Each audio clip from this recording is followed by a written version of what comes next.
everyone. We're finally live. Sorry if we're a little late. We were actually dealing with technology from all around the world.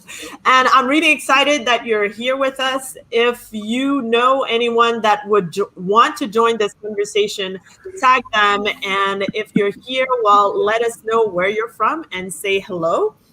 While we get started, I just want to introduce everyone that is on our panel today. And we all feel that it's a topic that we needed to address.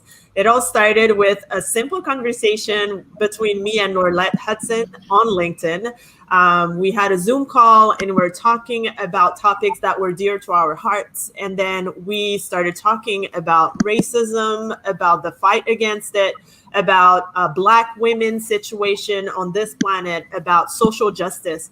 And we felt that we wanted to expand the conversation to a bigger group. And that's how we created Disrupting the Narrative. So I'm introducing you to Rosalind Reed, who's a health and well-being coach. Say hello. Hi. Joyce Osei, who's an author and diversity and inclusion advocate. Bissy McGregor, who's Hi. your fearless coach. Hello. Laurelette Hudson, who's an executive leadership coach and transitional coach for senior African Caribbean professionals. Hello. And Sivonia De Barros, who's a lawyer and protector of athletes. Hey, everybody. Woohoo! So before I move on, and we just will roll on with the conversations that we usually have once a month when we gather and talk about these topics, I just want to give you ladies a few minutes to introduce yourselves. So Rosalind, you can go first.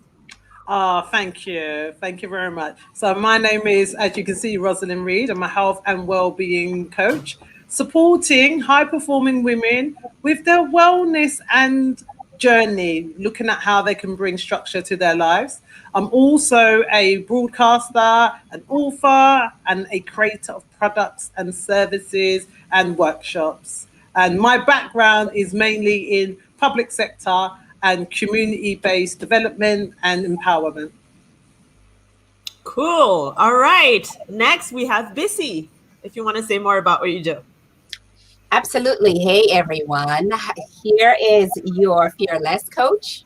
I am a life and mindset coach who helps high achievers, high performers go after what they desire in life without fear ever holding them back again. And I find that super, super necessary and important in this world because there's so much fear. Our behaviors are driven by so much fear today, day in, day out. And it's necessary that we quench that so that we can be the highest versions of ourselves. And that's me. Awesome. Sivonia, your turn. Hey, everybody. So I'm Sivonia, the protector of athletes. I am a licensed attorney. I practice in business, sports and entertainment, and employment law. So I am also an author of the best-selling book, What Are You Sporting About? Also JoJo's Legal Adventures, which takes very small legal concepts and break them down for children so they can have a legal foundation to build their lives from. So I am super excited to be here, and that's just a little bit about me. All right. What about you, Joyce? Hi, everyone. I'm thrilled to be here. My name's Joyce Osei, and I'm a diversity and inclusion advocate and children's author. So I work with senior leaders and entrepreneurs to help them increase the representation that they have in their digital content, whether it's video, whether it's online, or whether it's an online event. I help to increase that representation for them. I'm also the author of The Adventures of Amaran Kwesi in Barbados, which is a story with two African Caribbean characters that go on an adventure in Barbados and get to experience the culture and the country, essentially. Awesome. And that's me. Awesome. And Laurelette. Ubu. Listen, I am so excited to be here. This is our first one. And really what I'm so passionate about it is You can create anything in conversation.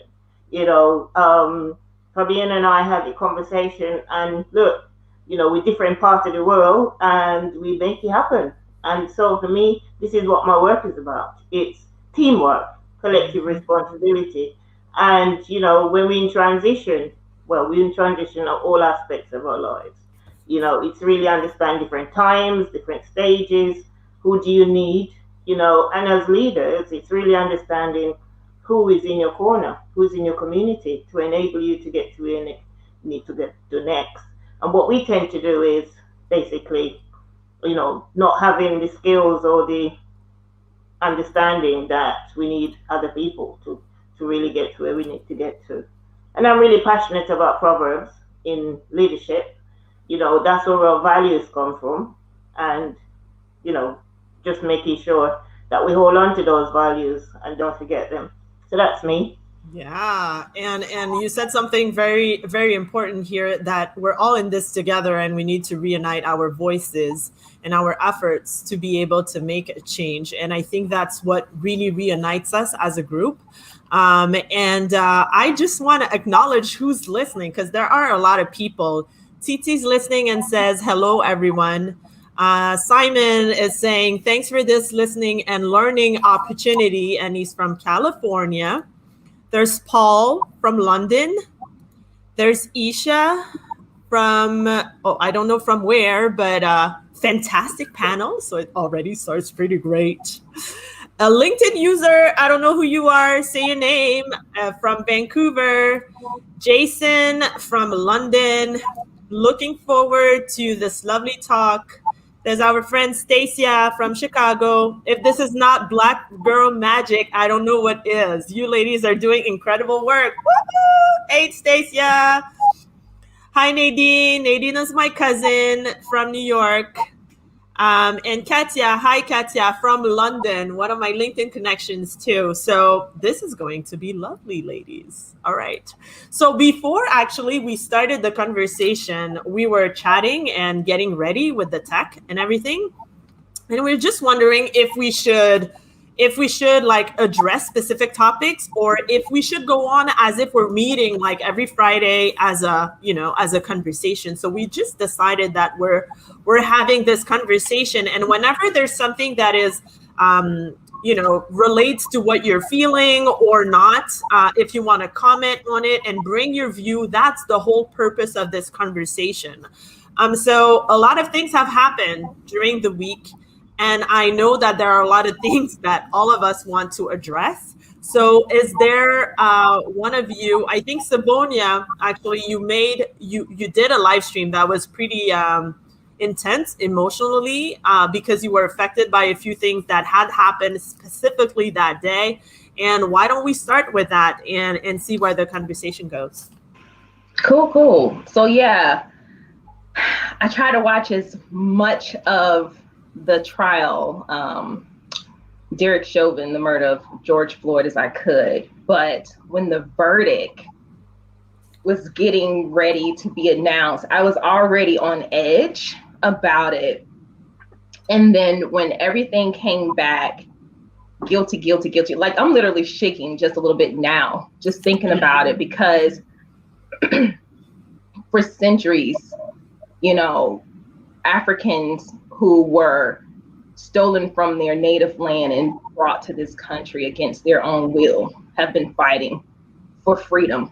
And that word is so broad, because a lot of people make the statement and say, well, we've made so much progress. And in one sense, yes, we have, but in another sense, we have not. The only thing that I feel has changed is the way people have been able to facilitate their racism. And so watching and listening to this verdict come back, guilty, I was overcome with so much emotion, because you have seen documentaries. You have probably, if you are African American and have had the ability to hear your grandparents' stories or listen to a grandparent say certain things, you're like, but why are you scared to do this? Or why are you so nice to this person, but not this person? It's a fear that's like rooted into the culture because of what has happened to our people over so many years. And we have also seen the lynchings change, right? So people were technically being hung from trees in the past, but now they are being killed by police officers. And officers weren't being held accountable. They were getting paid leave. They were not being convicted whatsoever, even when the body cams started to come into the fold. And then the officers were cutting off their body cams. You know, there was always this narrative that, oh, well, someone's reaching for their gun and they're doing this and they're doing that. But now when we have technology, we can show that line of that narrative has been so false for so long. And don't get me wrong, there are some people who deserve to be arrested. But do we deserve to be killed and taken away from our family? Absolutely not. But then when we compare ourselves to our counterparts, they're giving us special privileges to live. Like, first off, I don't even feel like anyone should have a say on whether we should live or die anyway. I feel like that's a decision for our maker. But people should have empathy enough to say, you know what? If I want to go home to my family today, then this person, even if I have to arrest them, their family still want to see them. And so I was just so emotional about it. I'm still emotional about it because this is the very first conviction of a white police officer who killed a Black man. Yeah, and Jason says here, absolutely, and I love that you have brought this to topic of discussion. And I know you ladies are burning to say something. So who wants to go next about what Savonia said? I mean, I share the emotion. It was interesting when the verdict came through, and I just thought, wait,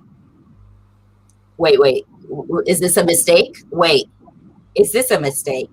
You know, and inside of me, it's so funny because, not funny, but I remember thinking, ooh, are you gloating at somebody being at this guilty verdict? You know, but are you gloating? And then it was like, no, but wait a minute. Like Shavania said, for centuries, we as a people have not been seen as that. And all of a sudden, we're kind of seen, you know, and that was really heavy for me that day, really, really present.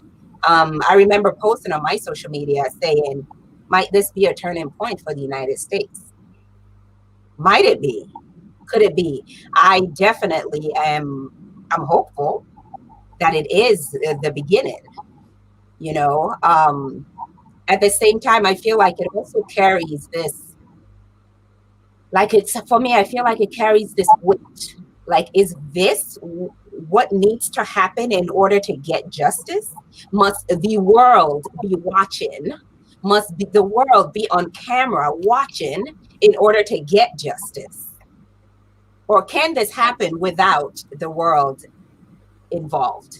Mm-hmm. Because I think truly, that's what makes this case much different than the others. Yeah. The whole world was like, okay, what are you guys gonna do? Exactly. And I'm happy that you said that, because for me, when I saw it, I was like, okay, so they saw the exact same thing that the rest of the world saw. And then I imagined myself, well, could they have done differently though? Let's say if they, if this was not the verdict, what would have happened? Because the thing is, we all saw it. We all saw the footing. We all saw what happened. We knew everything about it, almost like we saw the footage. So basically, they had no choice. I feel that's what I feel, that they had no choice to say guilty, guilty, guilty, because the rest of the world saw the same thing. And but yes, I don't know, Fabienne. You don't know? I don't know, because think of other officers where there has been footage. For instance, there was, I cannot even remember the names because there's so many people, But there was one guy that was in a park running the opposite way. There was a young man that was in Chicago running the opposite way. True. You know what I'm saying? And you killing these people. I mean, what about Mike Brown going the opposite way? And you're just like loading off on them. And there's footage for it. But the problem is, and that's why that Black Lives Matter has come to the forefront so strongly, because we know everybody's lives matter, but to some people, our lives don't matter. And that's why they've been able to get away with it. And that's why people are so emotional over this conviction, because now, even with that amount of evidence that other people have had, other folks have been able to get off. Yeah, and to your point, Tavania, yes, there's been footage for other people, with other people. There's been footage, but I don't think the world, like literally the world's eyes were on it the way the world was on it. Right. Yes. That makes sense. Yes. Yeah. That was yeah. Yeah. And here Inez says, yes, it's historic, but there's still more work to do. People are still getting killed at the hands of the police, even after the verdict. And someone else on LinkedIn says, this being on the world stage had a huge impact on the outcome. Exactly as you said, Bissy. Deborah says, amen, ladies. Thank you, Deborah. Inez says again, according to the police, Derek Chauvin could have fought to get back on the force if found not guilty. Another one says, it is unfortunate that it needs to be on camera for action for change to be prompted. Yeah, as we said, like the world saw it. And Deborah says, I stand with you. Thank you, Deborah. Rosalind, I'm curious to hear like your thoughts on this. I'm probably one of the very few people who did not watch the video of George Floyd being murdered, because I just seen so many of them videos and they leave you traumatized. But I read all the background. I saw the clips, I saw imagery, but I didn't actually watch the video. My concern is it's amazing that this verdict has come back guilty. However, like someone wrote in an article I read, it's like, what about the other 99%? What's going to happen next? Because fundamentally, it's the same thing what's in the UK. Not all police forces in the UK, but in some police forces in the UK, it's endemic within the force. So it's like, yes, great, we've got this guilty verdict, but what is going to be done to actually start to change? Because it comes from so I've got a legal group that I work with, and we're talking about institutional racism within the UK at every single level. So you talk about judges, court clerks, officers in the police station, the officer at the desk recording the people as they come in, every single level. And then, people within the prison service. And it starts from recruitment stage. So to me, it's like, yeah, but what are you going to do from the recruitment stage when you're training these officers in a particular mindset? But what is going to be done now? I want to see what steps are going to be implemented afterwards. Great, you've done this. Now, what some real steps you're going to start taking so you're not training up officers who just see Black, particularly young boys and children, because in England we've got children, and same thing within America, you've got children who are seen as criminals first, to change that mindset. That's my major concern, that this is like, oh, look what we've done. We're trying to address this wrong, and then that's the only wrong you're going to address. What about all the previous wrongs? What about the future ones? What's going to happen next? So I'm interested to see what steps are going to take next. Yeah. And while you were talking, Nadine said the current systems in place are historic and need to be changed, especially as you said, Rosalind, that, the new police officers that are getting trained, like how are they going to train them, to change actually a lot of abuse that's been done towards our community before. And Katia says the scary thing about what Bissy is saying is that the world is getting activism fatigue. There is so much happening and the world is starting to, as terrible as it may be, get used to Black people executed for literally no reason. How do you feel about reading that, Joyce? Oh, well, I'm just exhausted. Whole conversation around race and yeah, it's really exhausting. Just trying to live, exist, and make a difference, because that's all most of us want to do, right? Mm-hmm. Because what I've come to realize is, thinking about the reason why we all came together as well, you know, in terms of disrupting the narrative, is that there's kind of three types of stories. So the stories that you tell ourselves, the stories that we tell ourselves, and there are also the stories that other people tell us about us. And then there's stories that get told about us, essentially. Yeah, and we just, the stories that we tell, the stories that other people tell about us, and there's stories that we tell about other people. And a lot of the time, it's not true. You know, even the stories we tell ourselves are not true. And as a Black woman, having worked in the corporate world, you end up, well, I end up thinking that, you know, I don't bring very much to the table. I don't, what do I have to offer? What I have isn't special. But really and truly, I think it really takes time to understand who you are as a person first and know what you bring, but also being able to understand other people, okay? Because this group is actually a manifestation of me taking an action, because on a day-to-day basis or throughout my career, I've always been the only person that looks like me around the table, you see? And so actually, if we want to understand people better, if we want to understand ourselves better, we do need to interact with people that are different, whether that's race, it's background, whatever it is, but that's how we grow. That it's taken, and I was really shocked by this, that it's 150 years for a police officer to be convicted for killing a Black man. I was shocked.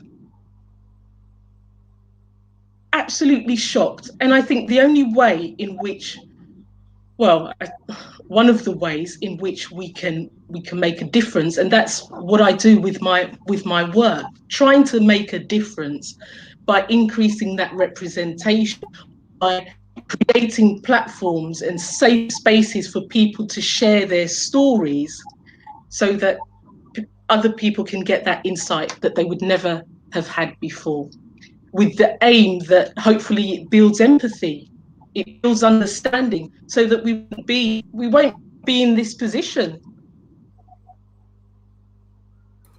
And you're talking about like key human qualities here that we gain with our education, with the level of acceptance or compassion, empathy that we have, considering another human being as a human being.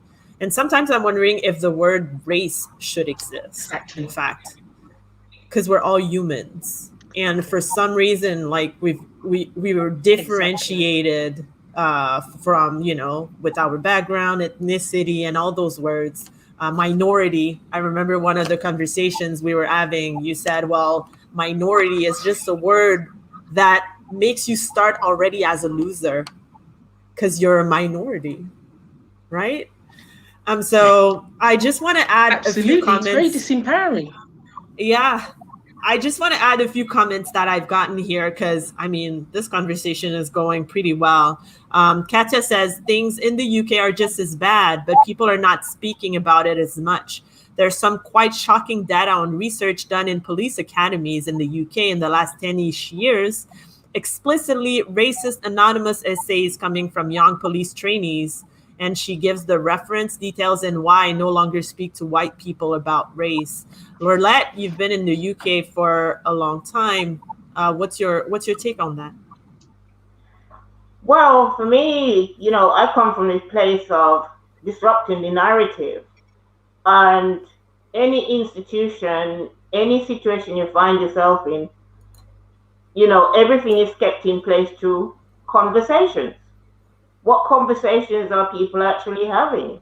If it's a conversation around being fearful, be fearful of black boys, be fearful of whatever it is, until we really disrupt those conversations, fundamentally, nothing will change. Because everything is a network of conversations. So when whoever it may be in the police force are actually seeing it as, well, black men are dangerous, and that's been handed down throughout the generation, we have to go right back to schooling and education and look at what conversation are we actually having around our young people coming up. Because unless we change those conversations, nothing is ever going to change. It's the stories that Joy said, that we talk about people. Women know this, men know that. That person is that person, and this, and this. And until we actually change ourselves, become aware of the conversations that we're having, nothing's going to change. And I think when you actually look at the situation with George Floyd, and you cannot believe that this is a human being treating another human being that way. And then the conversation that people are having around it, I think for the very first time I experienced empathy at all levels. I see white people cry. I see black people cry. I see everybody cry, because it could have been my son. It could have been your son. It could have been anybody at the end of the day. So we have to really look at what can we be responsible for as individuals. That's where it starts from. As leaders in organizations, what's the culture you're creating in there? What conversation are people actually having? And just being mindful of the conversations that you're having and disrupt it. Because if you are having negative conversations and stories about women or men or gay people or sexism or whatever it may be, you've got to look at what conversations you're actually having. Because that's the only way. Everything comes from out of your mouth. That is it. That's the culture that you create. And we have to tackle that narrative, because if it's not the narrative, it's nothing else. Whether it's the news, whether it's newspaper, we have to tackle those narratives.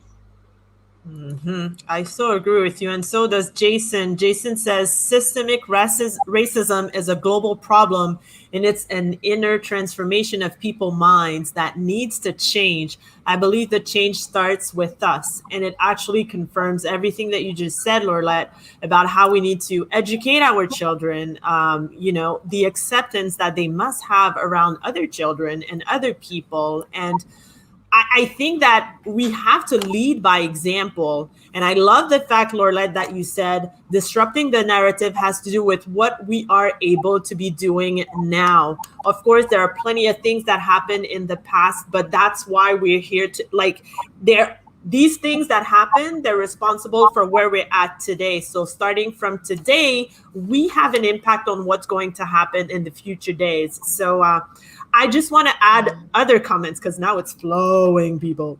Okay, so Stacia says, I hate the word minority. There's nothing minor about us. And we totally agree with you on that, Stacia. Deborah says, I want to learn as much as I can. You're special. And I thank you for speaking despite your exhaustion. And she says, I even experienced discrimination as a white woman and the mother of a black son. I'm here to be the change, but I'm learning. So thank you. Titsy says, I totally agree with Laurelette. It all starts with how an individual is socialized when they are young. Our core beliefs, habits, and mindset are formed by the age of 7. Katya also says, can't agree more. Language is so powerful and challenging it is the beginning. And Isha says, language is the key that unlocks all of our humanity. It can control or elevate us, right? So now I want to hear from whoever wants to speak about that. But how do you feel that right now doing what you're doing, either in business, educating your children, or in how you interact into people's lives, how are you working on disrupting the narrative right now in your lives? I'll start by speaking to that, because as you guys were talking, I was thinking about my son and why I started writing JoJo's Legal Adventures, which is a series for children's books. You know, in America, I can't speak for every other country, but in America, Black people have only dealt with legal issues from victimhood perspective, right? You only call a lawyer if you're arrested or stopped or whatever, but you've never thought about how to set a foundation for yourself that you can utilize. And it's a foundation, a mindset issue, right? We're not having the conversations with our children around what are the things that you can do now to help build the future that you want, that you desire. We're not talking about how you can, how the law is all around you to shield you and protect you, to allow you to take or use the advantages that you have. And the only way we can change things is to know exactly what our rights are. The first two books that I wrote was Credibility and Voting. So the last presidential election, there were so many Black people who were talking about, I'm not going to vote because, you know, I voted last time and it didn't work, or my voice doesn't really matter. They're going to put whoever they want to in office and all kind of stuff. And you're creating a narrative already. Okay, so we're going to talk about being minor and the minority. You're already creating a narrative for your children that your voice doesn't even matter. So why should other people even pay attention to what you got to say? Right? When you're behind closed doors, you're not even taking a stand for yourself. And that's why those conversations are so important. Another thing my husband and I do with our son, and I'm going to preface this this way. I love the fact that my child has the ability to grow up in a completely diverse family. When I tell you this kid has relatives of all types of shades, all types of background, all types of nationalities and ethnicities, it's beautiful. But one thing that we do with him is take him on different trips, take him to different countries to play with other kids and to see how other cultures are. And I know he's super young right now, but it's creating a foundation for him to not just think this one-sided way about things. I don't know if you guys know people, I know I do. I know people that have never left their zip code. And it's hard to have these conversations because their mind isn't open to different perspectives that can help them to have a really strong conversation about change, what needs to happen. And that's because they haven't even found the courage to disrupt the narratives that have been implanted and rooted in them. You know, someone said something about, I can't remember the actual scenario, but it was something about like a flower and being able to see a flower grow. And I remember saying, yeah, but it's the roots that matter. Because if you don't, when you plant something, the whole point of planting is to see a harvest, to reap the harvest. But if you've never really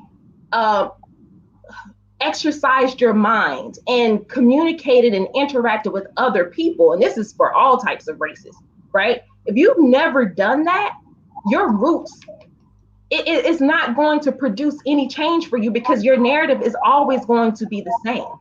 So that's just my little perspective on that. And you have some people. Sorry. I just wanted to add that she has some people agreeing with what she's saying. One LinkedIn user, I don't know who it is, but insightful ladies, I agree that our words play a big part in how we interact in ourselves and others, and empathy is a start. Simon says that it's really helpful and insightful conversations about shifting that narrative and Joyce's 3 stories. Would like to hear more and better understand how to unpack those stories and surface the discussion about in business teams. Thank you all. And Inez, while you were talking, she said, yes, I've heard the same narratives too. So Rosalind, you wanted to add something to what Savonia said. I just want to dive in. Yeah, thank you, Savonia. I totally agree with what you were saying. And I think what's come up for me recently, even with the work I'm doing, supporting people with their health and wellness, is that we need to start being completely honest with ourselves. And what I've found is a lack of honesty. You know what I mean? We need to be honest about who we are, where we are at, and then we can start having honest conversations. Because I think that is what is missing. We're not having honest conversations, and we're not allowing people to speak honestly. So, you know, if we want to deal with racism, discrimination, we got to be open to hear some people's what they understand their reality or how they may perceive other people, without letting our emotions run away with us.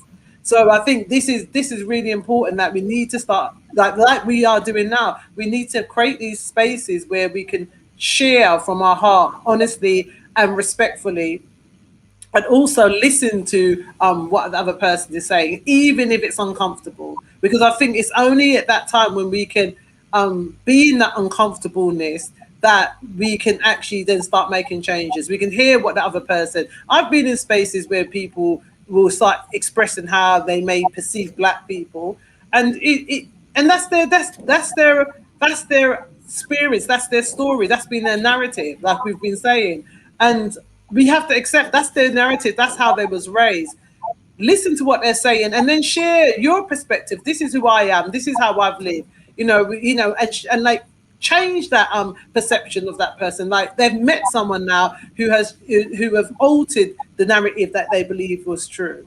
So I think there's a work we have to do, and it starts with us. How honest are we with people when we're faced with conversations where, like Lolette said, are we willing to disrupt that narrative? Are we willing to be completely honest with someone and say, like, well, actually, that's not quite true. Maybe that's what you perceive is reality, but actually that's not actually factually correct. Because I think a lot of the time we're not dealing with facts. We're dealing with people's thoughts, opinions, and emotions. And this is, I've got other things to add, but I'm gonna leave it there. And as you said, I think the key I'd word like to, that you said in here. Yeah, okay, so I just wanted to add the key word that she said here, Rosalind, is about conversation and wanting to have that discussion with people who do not necessarily agree or don't have the same perception as we do about the whole situation. And that's the importance of what Savonia said also earlier about, showing our children the world, like make them travel and go other places, meet people from other backgrounds, like all kinds of shades, as you described in your family, because this is how we're going to create something, wonderful, and that we will instill change. So Joyce, you can add what you wanted to add now. Yeah.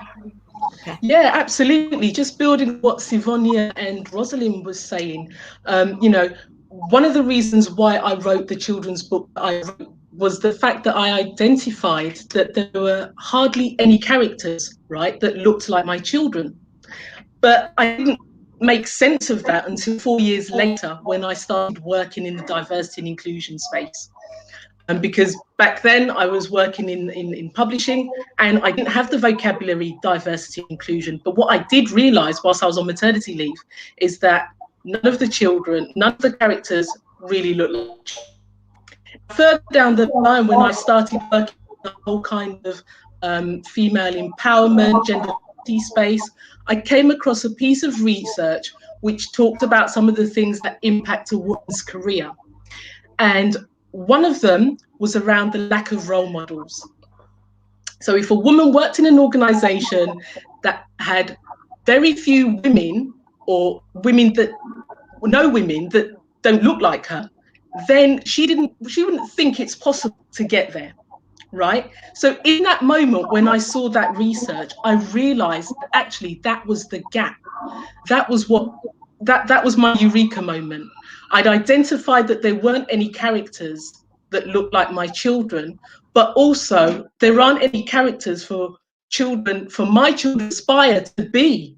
There aren't any characters that children that aren't Black could actually get to know and think, oh, I'd like to go to that country, or I'd like to explore this. So I decided to create that with the Adventures of Amaran Kwesi, so that people that haven't left their zip code can at least get a book and can travel from the comfort of their home and explore different cultures and explore different foods if they wanted to. And that was the whole point. And going back to what Sivonia was saying around building the roots and making that strong, you know, I've been working in this space for like 8 years now. So there came a point where it kind of felt like I was banging my head against a brick wall with the adults. I thought, hold on a minute, how can I try and help transform this problem? And it really does go back to the next generation. And that's the purpose of the book, is to enable that next generation, for children that aren't Black, able to see character that try and build that empathy or curiosity as well.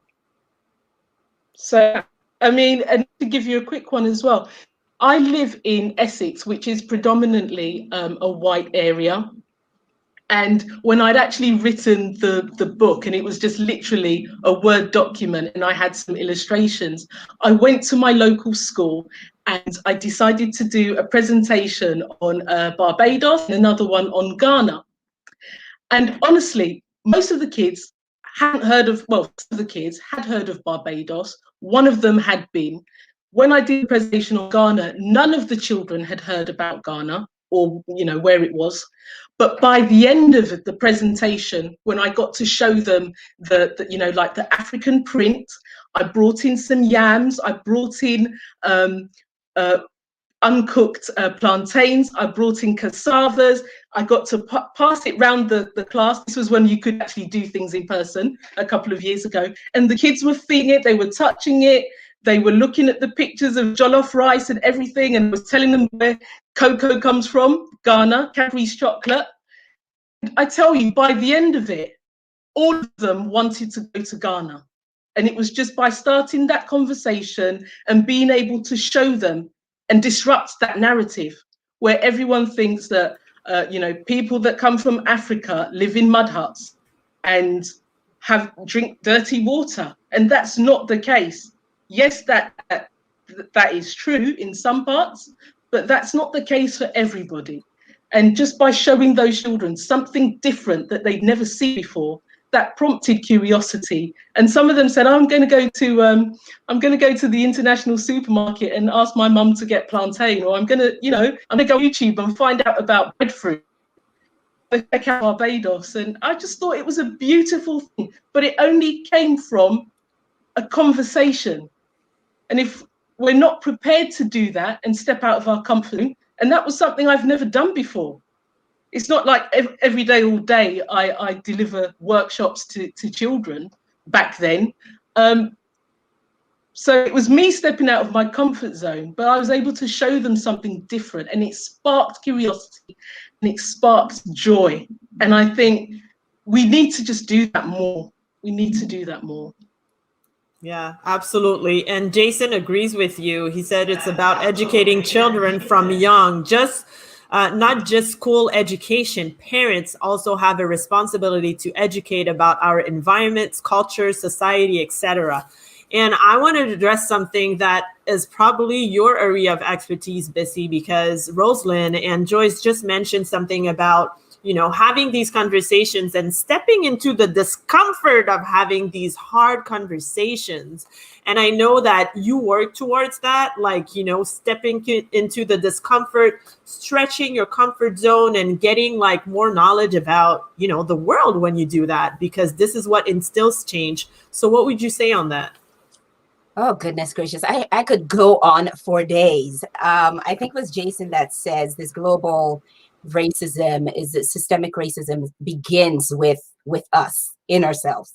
And whilst I agree that we must be open to honest conversations with other people, I think first and foremost, we got to be honest with ourselves.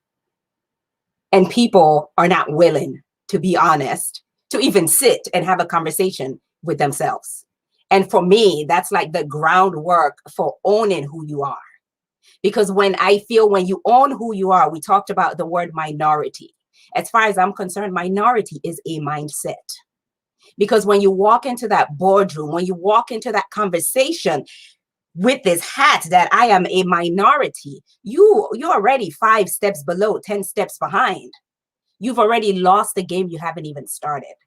So there's some conversations that I truly believe we need to have with ourselves first and foremost.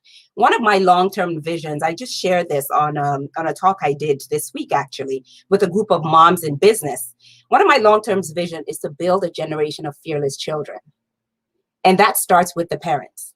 However, whilst I also understand that it's very important for the parents to educate the kids, but you can only pass down what you know.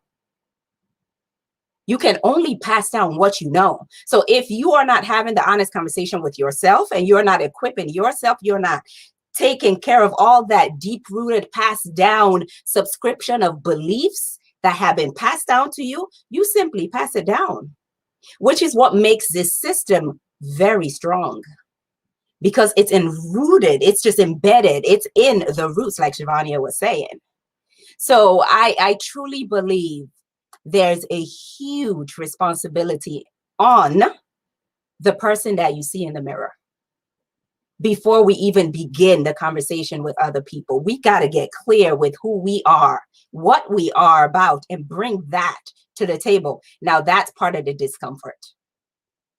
Because most people are not willing to look in the mirror. We saw this over the year. Once we hit the pandemic, there's some conversations I had and people are like, no, I'm kind of just waiting for the new normal. Let me go underneath it. Just the new normal. I'm just waiting for this to pass. It's been over a year now into this thing. What's going on? So are we willing to have those conversations with ourselves so that we can have a much deeper and richer conversation with the children? So yeah. And there's someone that just commented, Bissy, I felt that when I started to get still and have that conversation with myself, a lot shifted and still a work in progress. Absolutely. And someone else says, in our mixed race family, I try to teach my 2 little kids about social and environmental justice, poverty, climate change, but don't quite know how to navigate racism.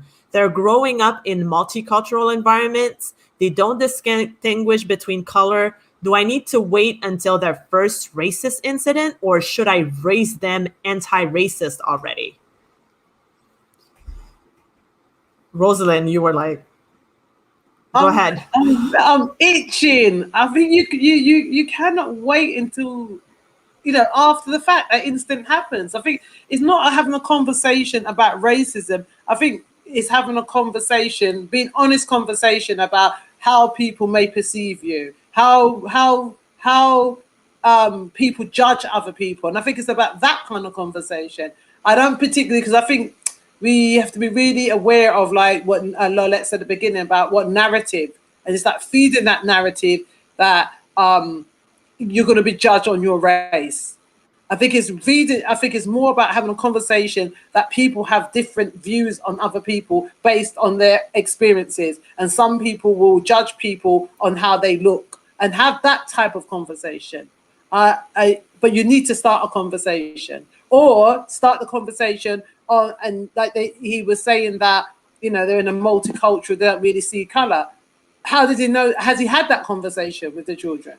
Have they had an experiences already, but they didn't really understand it? So they've just pull it. And this is the thing about health and wellness, is that it starts from children. We just pull it inside. Then it builds and builds. And then we start having issues later on. But it started when you was 4 or 5, when someone said, I don't like your hair. Or why is your skin like that? But you've never had that opportunity to have that conversation with your parent to kind of really understand, like, what does that mean? Does that mean something wrong with me? You just pull it inside. So the conversation needs to be had. And there's lots of material out there. There is loads of material out there. So, we have to be willing to educate ourselves and seek to know. So I would say to him, seek to want to know, and that information will come to him. The right person will come to him to help to build the tools and skills that he can have these conversations with his children. Mm-hmm. And Debbie says, yes, it does start with ourselves first before we can pass it on to others. And another one says, absolutely agree. Knowledge of self is the single most important thing one must know. There's also Simon that says children's books are so important to build narrative form the earliest of ages, especially when travel is out of reach for some. In therapy, we have known this for a long time, and so children's books are about mental wellness are very important. Thank you, Joyce, for helping to make sure race and culture are also developed. The intersection of mental wellness and race is a huge area of need for professional training. What do you have to say about that? I love the fact that he's relating the two of them, mental wellness and race.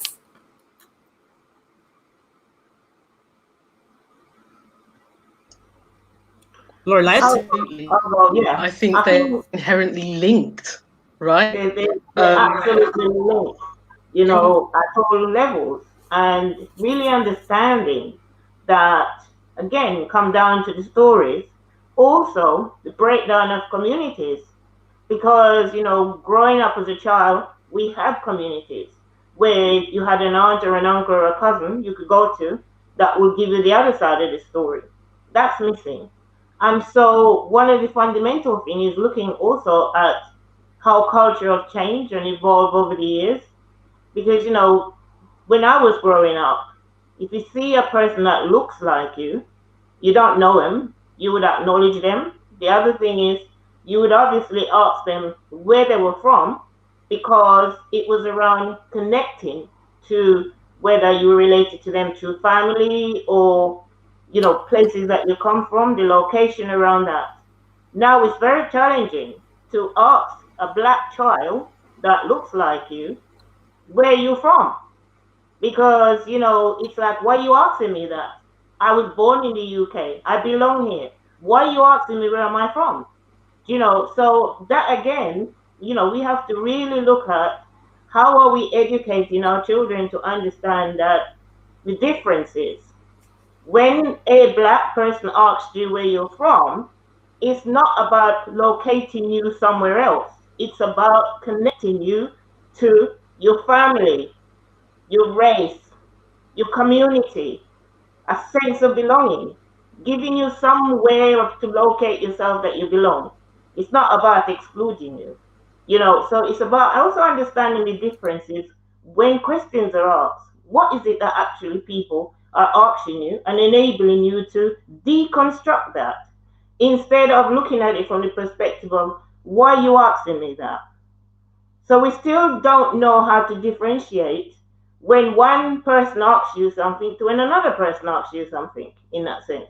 So that's my understanding of that, understanding about how we actually interact with each other. Mm-hmm. So come back to some aspects of the conversation. How are we showing up as a people for each other? Yeah, and Jason says, totally agree. If unsure how to start, use real life experiences to help support the conversation, but the conversation needs to happen. And so thankful that you have brought this important discussion to the table. We need to be having more of these, as this is the start of change. Plus, it's an education forum for listeners. How lovely is this? Thank you, Jason, for being here. Now we are already almost at the hour, so we have to start wrapping up, ladies, already. This has been such a great conversation.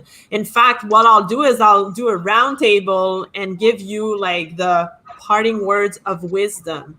What do you want to leave people with out of this conversation? So I'll start with Savonia. Before I go in, let me just say, someone mentioned, how can we have these conversations on the business level? I think that needs to be our next forum, because we have kind of talked about that before, and we touched on a few things on today, but that's going to be a very important discussion to have. So my parting words, oh my gosh. Like Bissy said, actually, get real with yourself.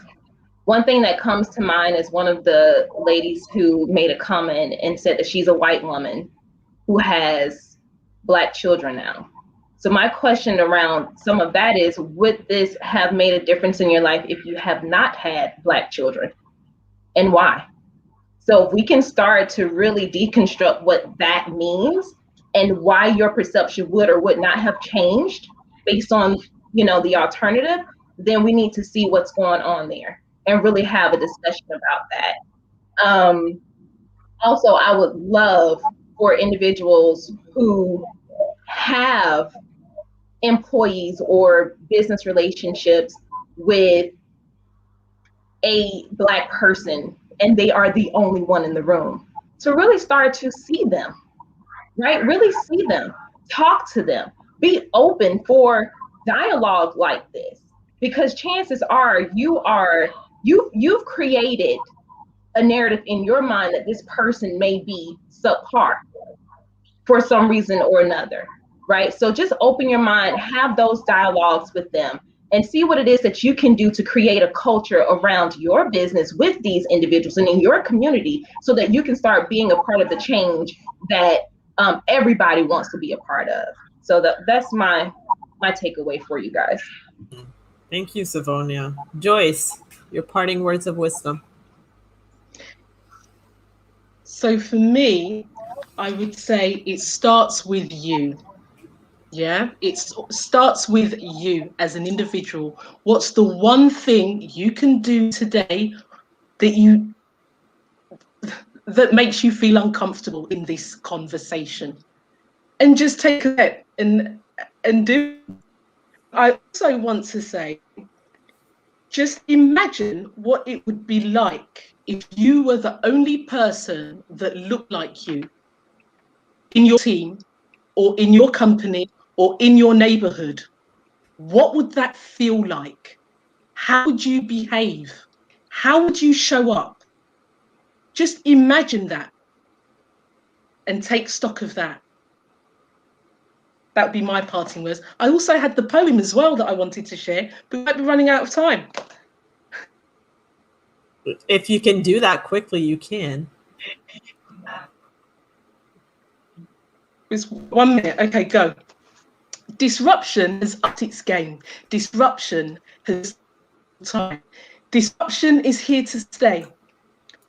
What are you going to do about it? You can't discipline it. You can't make it redundant. You certainly can't furlough it. You just have to deal with it. How do you deal with it? You have to meander like a river runs through it. You have to find a way. Disruption is here to stay. You have to sit with it, entertain it, pour it a nice cup of tea, interact with it, even do a Zoom when it feels like doom and gloom.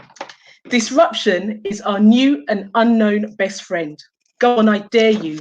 Open your arms and give it a big, warm hug. Wow, love this. So deep and from the heart, and so true. You actually have to write this down and put it in the comment under this conversation so people can witness it, read it while you say it on the video when they re-listen to it. Sure. Love it, Joyce. Lorlette, what are your parting words of wisdom? Learn what you never knew. So ignorance is not the answer. It's really about every day you got to learn something new. What is it that you don't know? The excuse always about, well, I never knew this. I never knew that it's not okay to touch my hair. It's not okay to say silly things to me. It's not okay. Ignorance is not the way forward. So my thing is, learn what you never knew. Become curious about me. Understand what I'm about. Why do I have my hair the way I have it? Why do I speak the way I speak? And not make judgments about me. So my parting word is, learn what you never knew. That's great. And that's what creates the conversations, openness, and change. Rosalind, What are your parting words of wisdom? My parting words are empathy. You know, we need to really start to understand that everybody has gone through trauma of some, whether you realize it or not. And I think we need to be more empathetic. So those who are victims, those who perpetrate crimes, those who discriminate, those who are victims of discrimination, there's all these traumas going on. And I think we need to be more empathetic with one another and have a bit more understanding, so that we can have those conversations. Because I think once you don't have no empathy with one another, you don't care, you're not interested. So let's start there. Empathy. Love it. Love it. And Bissy, what about you? Whew. Love this conversation. I think it was Katia that said in the comments that the scary thing is the world is getting activism fatigue. And to that, I say, you show up for your business or your job every day, no matter how fatigued you are, because we're so committed to that paycheck or that money to show up, right? Like, what if you brought that level of commitment and enthusiasm to this cause? I would invite you to stretch. If you're getting fatigued, stretch. This is not the time to get tired. It's not the time to lean back. It's the time to rise up. I invite you to be willing to look somebody else in the face and see yourself in them. It's the most courageous thing to do. And I invite you, I dare you to do it. Look at the other person and be willing to see yourself in them. And keep that alive every day. We can't get tired. We can't get tired. I love this, and I agree with it, because if we get tired, it means that we give up at a certain point. We're fed up and we don't want to actually do whatever it takes to make that change anymore. And for me, like, what I would say is that I keep the words in my head, like, we are the world, and just like come together as one. That's the sentence that was in my head the whole time you were talking about all your words of wisdom. Come together as one. And meaning it relates to what Rosalind said and what you just said, Bissy, the empathy, like, just when you're saying something, thinking something about anyone else, when you're judging very easily or quickly, are you taking the time to feel and sense that if someone was saying that about yourself, if someone was acting this way about, like, towards you, would you be able to accept it and live with it peacefully? Or you would be angry or, felt hurt to your core or have a big heartache. So a lot of us Black people have been experimenting that heartache and that suffering for a long time. And today, that's what we wanted to be doing by having this conversation. It was about, like, doing something to instill that change and show our passion to it, and just, like, maybe inspire you to be able to, put yourself at the place of the other person next to you and wonder, like, if that was me, how would I react? So thank you so much for your insights, ladies. Thank you for that great conversation. It was amazing to have so many people from all over the world also joining the conversation. And I feel that more people are going to listen to this and add their comments. But I don't know. I have this feeling that we have to do this again. I don't know how you feel, ladies, about this, and how you feel you listening to this conversation. Do you want us to come back and continue that? And if you do, well, I would invite you to put in the comments below, like we spoke about, the business side of things that we haven't addressed that much today, Savonia. So maybe next time we do that. But if you have other ideas, please feel free to put them in the comments below and see where that could lead us, because it all starts with these conversations. Yeah, the hair also. Oh my God. Like, that's just a topic on its own. Like, it would have, I don't know, maybe an hour or two of conversation at this point.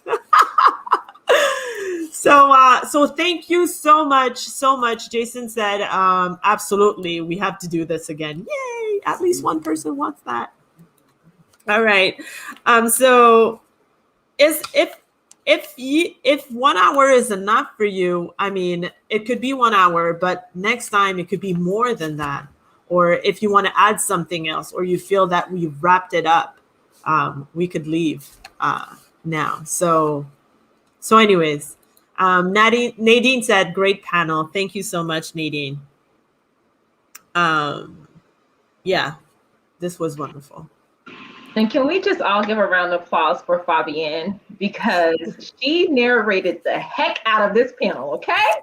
Girl. Yes. You are the bomb.com. Thank Absolutely. you. Absolutely. I'm receiving all of this. Thank you. But this was wonderful, really wonderful. I'm not biased by saying that you guys are powerful Black women leading by example, and we just continue doing what we're doing. All right. So Debbie says, thank you. Wonderful, honest panel. All right, time to leave. So you will be actually warned when this next conversation is going to happen. All right. Take care, everyone. Have a wonderful weekend.